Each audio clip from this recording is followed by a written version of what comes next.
Alright guys, today I want to talk to you about the best DE build in Once Human. So just sit back, relax, and enjoy the video. Alright guys, so you're about to see the best DE build in my opinion in Once Human. And the reason for that is that it is the best all-around build that I can find in the game. It's great for boss damage, it's great for ad clear, it's just great for general gameplay. On top of that, you don't have to jump through a bunch of hoops to make the build work. So the quick TLDR about this build is this build essentially gives you an 80% effective crit ratio on just normal shots, and your bomber will actually end up with over a 100% effective crit ratio. We don't really use any special ammo. We don't use tungsten AP. We don't use the special gold explosive ammo. We don't use any of that in this build. There are reasons for it and we'll explain them a little bit later, but basically tungsten ammo in a solid build.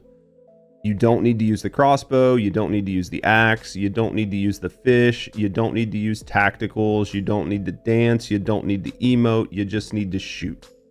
It's the best build out there, and those are some of the reasons why.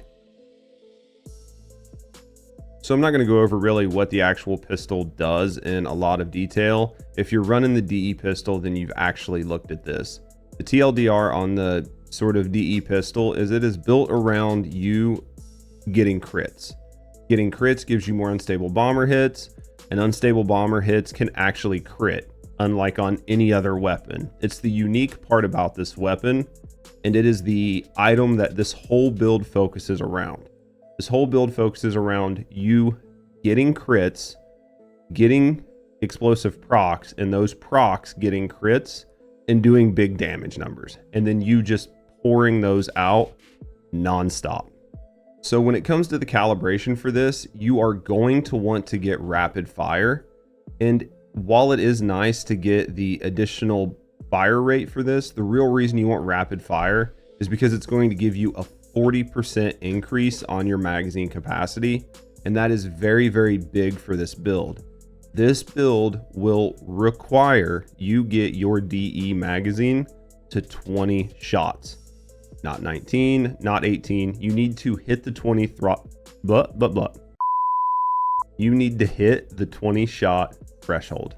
Outside of that, you are going to want to get double crit on that weapon calibration as well. Try to get it as high as you can. The one I'm using is a 5.4 and a 7.6. Those are actually very, very low when it comes to the threshold that you can get. Long story short, you might be able to get an extra 1 or 2, 3% crit rate, but your crit rate is already so high that even if you get a bad calibration, it's still better than no calibration, because you're going to be adding at least 12 to 15% crit rate to your weapon, even with a bad calibration. So when it comes to the accessories on your DE50, there are only really a few choices there. So for the muzzle is actually integrated. You cannot change the muzzle on this gun, so it doesn't even really matter. When it comes to the sight, the compact reflex sight is by far and away the best, and that's because of how much stability it gives you on top of everything else. If you don't have this, it's not going to be detrimental to your build. You're just going to have a little bit more of a difficult time controlling the gun. Realistically, any of the sights will work, but if you have the compact reflex, go ahead and slap it on. Now, I use the integrated laser sight, but you can really pick which one you want from here. I prefer the accuracy, but there are some laser sights that will give you more stability if you're having a hard time keeping your gun on target. This is really up to you and really user preference on what you have. None of these are going to make or break the build as far as I'm concerned. This is by far the one accessory that you have to have. You have to have the extended pistol mag. And the reason is because it adds so much to your magazine, and it's going to make it so much easier for you to hit that 20 rounds that you need to make this build synergize and work. So the mod that you're going to want to use on your gun for this is Bomber Souvenir. Now you can actually see that my Bomber Souvenir is not a good version of this mod. It's not a violent mod. It doesn't have weapon damage. It has very little capacity. Even with that, it still allows the build to function. You will definitely want to try to get this as a violent mod with either mod capacity or weapon damage, or if you're lucky, you'll get all three. The way this mod works is when you trigger Unstable Bomber, it will refill 10% of your magazine. The important thing that I think you should note, and this is something that I've noticed from my own testing, is it appears to round this number down. So if you are at 19 rounds and you trigger this, it seems to only want to give you 1 round back instead of 2, which will not let you shoot indefinitely. You'll see in some of the footage that I do that I essentially never run out of bullets. That seems to only happen when you break over that 20 rounds in the magazine. If you are at 19 or below, you will find that you will stop to reload every once in a while. So just keep that in mind with this mod. You really need to be able to hit 20 rounds in your magazine. So we went over the weapon real quick. Let's go ahead and look at the armor sets we're going to use for this build. I'm not going to spend a lot of time on these, but I am going to let you know the pieces that you need to get in order to make the build function. We are going to use one piece of the Bastille set, and we decided to use the mask because it fits in well with the build. The reason we're using this is basically just for the 10% weapon damage. So for the unique piece of armor, we're going to use the Shaman's Vulture Top. The reason we're using this is because after triggering Unstable Bomber, your crit rate goes up 35% for 3 seconds. That is massive when it comes to the synergy in this build. For our 4-piece bonus, we're going to go ahead and run the Lone Wolf set. We run the helmet, the gloves, the boots, and the pants. This gives us a good boost to crit damage and a slight boost to crit rate, which does help in getting the build off the ground. Now let's hop over and look at the mods. So when it comes to the mods that we're going to rock on our armor, I'm going to go through these kind of quick and sort of explain when we get to the end of them, sort of the attributes you should be looking for. But the important part here is going to be making sure you get the right mods. All of the mods need to be present in order for the build to synergize and give you sort of the best damage you can get. So don't worry if you don't have the perfect best in slot. Make sure you at least have the correct mods in the slots to make sure this build functions. So for the helmet, I really like Fateful Strike. What Fateful Strike does is this mod sacrifices the 60% weak spot damage that you would typically get for most weapons, and it gives you 30% crit damage and 10% crit rate. So if you look at the DE50, it has a built-in 60% weak spot damage that you're going to get anytime you shoot a weak spot. You are giving up that damage for the additional crit damage, but more importantly, the 10% crit rate. The reason I don't find this to be that much of a negative is in most of the gameplay, enemies are going to die so fast that it doesn't really matter, right? And when it comes to bosses, there are only really 2 bosses that have giant crit spots that you can sit there and wail away on. Most of everything else either doesn't have a weak spot, its weak spot moves too much, or the damage windows aren't long enough to make it really matter. Now, having said all that, you still want to shoot weak spots when you can, because weak spots sort of negate some of the enemy's armor. So even though you're not getting bonuses to damage, you are sort of avoiding armor, which still gives you additional damage compared to if you were to shoot them outside of the weak spot. So because of that, you'll actually get a lot of mileage out of this mod because you will be either missing weak spots or just hitting regular shots more frequently than you would actually be able to just sit and wail on a weak spot. When it comes to the mask, I actually want to use point detonation, but a lot of my community members told me that that mod is actually bugged. So I did some testing and it does actually appear that the mod is not performing as intended. So because of that, I'm actually running delayed blast. It does very similar, but I still think point detonation would be the better mod if it was fully functioning. But for your mask, just go ahead and run delayed blast for now. It's still going to give you bonus to damage, and that's really what you want. In Once Human, your chest piece is typically where you put your survivability mods. There aren't really a lot of rare and legendary mods here, that increase your damage by a lot. So because of that, if you are trying to increase your damage and you're not really worried about survivability, you're going to end up slotting in some blue mods here. The blue mod that I picked is actually crit damage enhancement. This gives you 2% crit rate and 10% crit damage. This really works well and synergizes with our build. And this is the blue mod I would suggest you slot in here if you're not worried about survivability. If you're worried about survivability, slot in whatever mod makes you feel comfortable and keep you alive. Just try to make sure that it's a violent mod when you put it in there. And we'll talk about sort of the attributes you're going to look for on all of your mods here in a minute. On your legs, you're going to want to run Deadshot. This is basically your damage stacking mod. This mod says for X amount of crit rate, you're going to get X amount of damage. And since this whole build really synergizes around your crit rate being exceedingly high, this is just free damage and a lot of it. Make sure you're running Deadshot on your legs. On your gloves, go ahead and put in Crit Amplifier. This gives you 10% crit rate and 15% crit damage. Now there is another mod you could run which would give you 15% crit rate and no crit damage. But honestly, your effective crit rate is going to be so high when this build gets running that you will be more happy with the additional 15% crit damage over the bonus 5% crit rate that you would have got by switching to the other mod.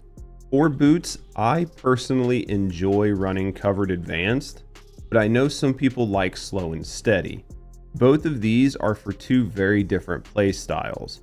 The reason I like Covered Advanced more is I just have to not get damaged before the DPS window. That's it. And I get my bonus damage for 30 seconds.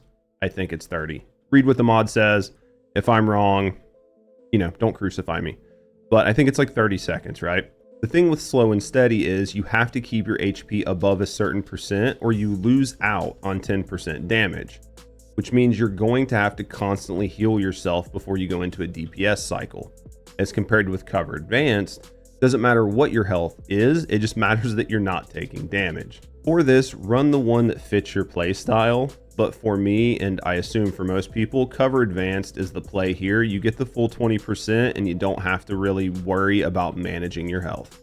On all of your mods, you really need to try to have the violent suffix. You can get away with talents, but really try for the violent suffix.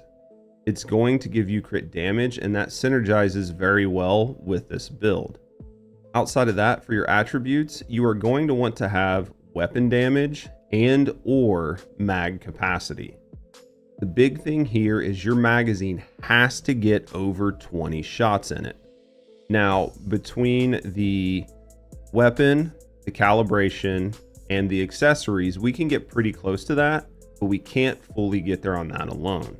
So you will need some mag capacity on your mods. Outside of that, you really want to try to put as much weapon damage on there as you can, because it's just going to help your damage across the board and make sure your build does well against all enemies and not just great ones or elites. For your cradle, you're going to want to use handgun enhancement. This just gives you a 20% damage bonus when holding a handgun. You are going to want to use Deviation Master. This gives you a solid damage bonus against great ones and elites. Since those are the more chunky monsters, you will find that this is actually a big help at burning them down quickly. The anti-regen pistol is just a quality of life mod. This is for when you run into super anomalies, so you can just burn them down quickly. So for tactical combo, you will not get a lot of mileage out of this, but it is a damage perk, and it is one of the few that you can use with this build. There are things that you could do to keep refreshing this during a DPS cycle, but I don't think it's even worth talking about. Just know that this is nice for the beginning of a DPS phase. Status enhancement: after hitting a weak spot, status damage 25% for 3 seconds. Even though we're not getting weak spot damage, we are still aiming for weak spots. And because of that, we still will see a bonus from this mod. This is another one that we will only really see the benefit of at the beginning of a DPS cycle, because we'll typically reload before that. But it is still bonus damage and something that you should go ahead and have, because this will affect your neutral game, and it's a good solid bonus perk to have on the build no matter what. Now with this build, we will be doing unstable bomber procs a lot, and you will get a lot of mileage out of this series detonation, so you definitely want to make sure you have this equipped. This lone walker is just a nice thing for when you're playing by yourself. If you find that you do not play by yourself frequently, you could always switch this out for master tactician, and just keep in mind that you need to throw tacticals before boss fights. But again, I don't want this build to solely focus on having to jump through hoops to be viable. So while this is something you can do, it's not really required or even recommended for this build. So for our deviant, we actually use the Lone Wolf's Whisper. I really like this deviant for several reasons. One, it runs up and does a great job of distracting bosses. Two, it seems to stay out for a very long time. And three, it has some really useful skills. The one I really like is down here in auto attack, which states that the deviation attacks enemy targets and attracts the aggro from nearby enemies. When a target dies, it spawns a clone, and this increases the weapon damage received by the attacked target by 27%. This isn't something you're going to make use of in a lot of boss fights, but it is another way to increase your weapon damage overall. So on the screen, you're going to see a couple different clips, and I'm going to do my best to explain sort of what's happening in the clip, as well as put it over top of each one of the clips. So in the clip you're watching right now, I'm actually using the axe to proc Fortress Warfare. I'm using the crossbow to proc 10% more crit rate.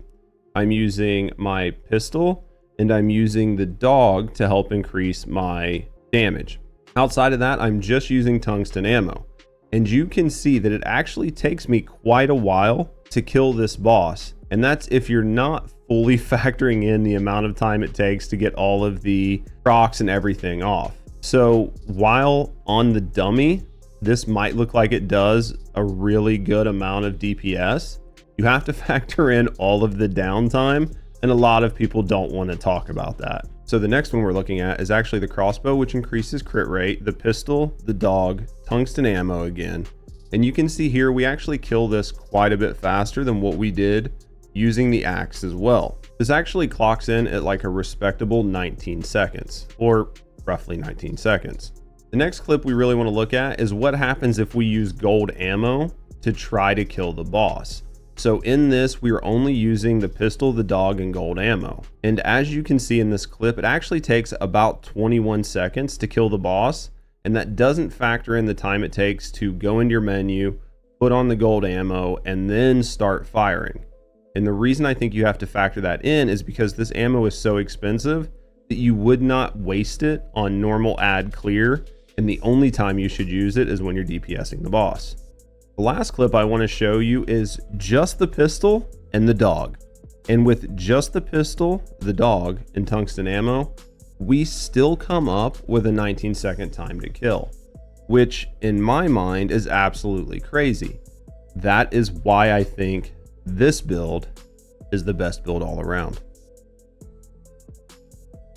Now I have several other tests that I've done with several different mod combinations, coming up with a bunch of other TTKs on the Trent boss. And no matter what I switched it out to, nothing beat just my build with the pistol and tungsten ammo. There were things that tied it. There were things that were 1 second slower, but there wasn't anything that actually beat this build. Hopefully you can take something away from this build guide and start using this build, as it's such a solid build to use in basically anything you do in Once Human. But hopefully you found this guide helpful, and you found the way we presented our build to be something that helps make it make sense in your head and helps you think critically when you see other people tell you things are better than they are. Thanks for watching. Let me know down in the comments if you agree or disagree with me, and I will see you in the next video.